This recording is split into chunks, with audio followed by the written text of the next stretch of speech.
Classes में आप लोगों का स्वागत है।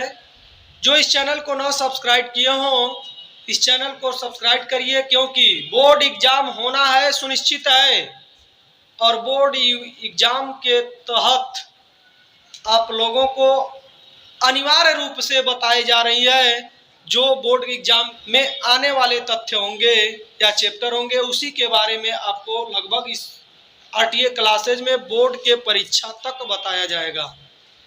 अब आप देखिए, इस पवन दूतिका हरिऔध जी का लिखा हुआ, इसमें 12 तक कविताओं का व्याख्या कर दिया गया है। हम इस वीडियो में 13 और 14 नंबर की कविताओं का व्याख्या करेंगे। उसके पहले हम संदर्भ लिखते हैं। संदर्भ पूर्वरत होगा, जैसे पहले बता दिया गया है। प्रसंग में राधा पवन को कृष्ण के रूपों को बताने का काम कर रही है, या कृष्ण के किस तरह से उनका पहनावा है इसके बारे में उन्होंने सौंदर्य का वर्णन किया है। व्याख्या में आता है, व्याख्या से पहले हम इसको पढ़ेंगे। साचे डाला सकल वपु है दिव्य सौंदर्यशाली, सत्पुरुषों से सुरभि उसकी प्राण संपोषिका है। दोनों कंधे भृषण वर से हैं बड़े ही सजीले, लंबी बाहें कलब करसी शक्ति की पेटिका है।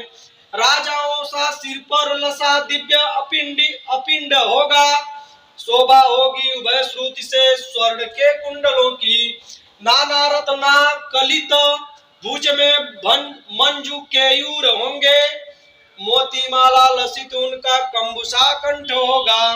आप ध्यान देंगे, राधा जब पवन को भेजती है और पवन से कहती हैं, अय पवन जब तुम मथुरा में पहुंच जाओगे तो मथुरा में तमाम लोग मिलेंगे, इसीलिए मैं पवन हम तुमको कृष्ण के रूपों के बारे में बता दे रहे हैं ताकि तुमको पहचानने में बहुत ही आसानी होगी। तो देखिए क्या कहती है राधा पवन से। सांचे ढाला सकल बपु है दिव्य सौंदर्यशाली। बपु माने होता है शरीर, बपु माने होता है शरीर। मीनिंग में भी हम लिख दिए, शब्दार्थ में आप देख लेंगे। बपु माने होता है शरीर। सांचे ढाला, बिल्कुल राधा कहती है, ऐ पवन हमारे प्रभु भगवान श्री कृष्ण का जो स्वरूप है वो बिल्कुल सांचे में ढला हुआ है।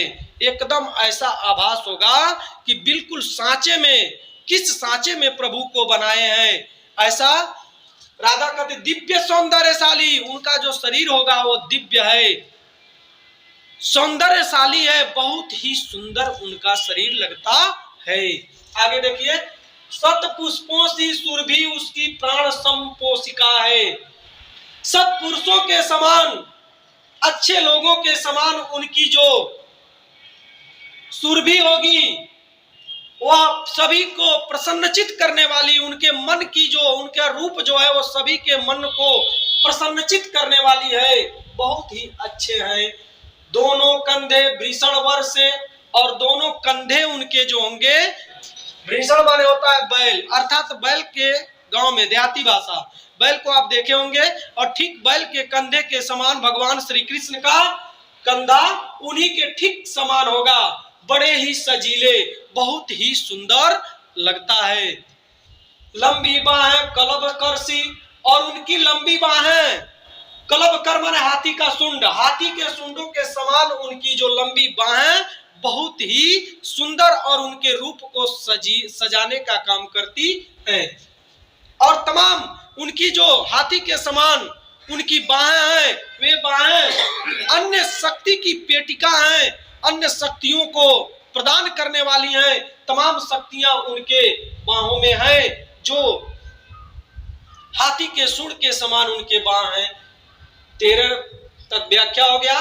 अब आप 14 कविता का व्याख्या, 14 नंबर की कविता का व्याख्या आप देखेंगे कैसे।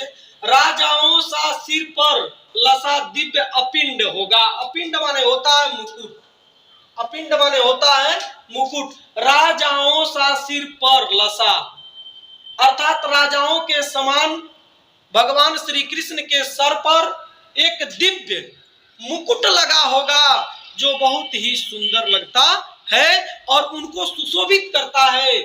शोभा होगी उभय श्रुति में स्वर्ण के कुंडलों की और उनके कानों में सोने के कुंडलों की शोभा होगी, जो सूर्य के समान चमकती हुई कुंडलों की शोभा भगवान श्री कृष्ण के कानों में होगी। नाना रत्न कलित भुज में मंजू के यूर होंगे और नाना प्रकार के रत्नों से भुज में मंजू केयूर होंगे, अर्थात उनके केयूर माने होता है बाजू, बाजूबंद। जो आप बाजूबंद नहीं समझ रहे होंगे, जो पहले बहुत पहले की माताएं बाजू पहनती थी यहाँ पर बाह में, अर्थात आप राजाओं के कभी कभी नाटक या ड्रामा में आप लोग गए होंगे तो देखे होंगे, राजाएं जो हैं इस पर और इस पर दोनों पर बातें वही कर रहे हैं। भगवान श्री कृष्ण के बाजू बाहों में बाजूबंद होंगे जो बहुत ही सुंदर लगते होंगे। मोती माला लसित उनका, और मोतियों का माला उनके शंख के समान गले में, कंप माने होता है शंख, शंख के समान गले में मोतियों का वैजंती माला बहुत ही सुशोभित होता होगा। अय पवन, तुम भगवान श्री कृष्ण के इन्हीं रूपों को तुम खोजना और ये रूप जिनके अंदर पा जाना, तुम उन्हीं के पास से स्पर्श करके मेरे पास चले आना। अय पवन, तुमसे मेरी यही विनती है। राधा फोन से कहती है। हमारी व्याख्या यही समाप्त होती है। व्याख्या के बाद अगला जो बचा है वो अगले वीडियो में आपको मिलेगा। धन्यवाद।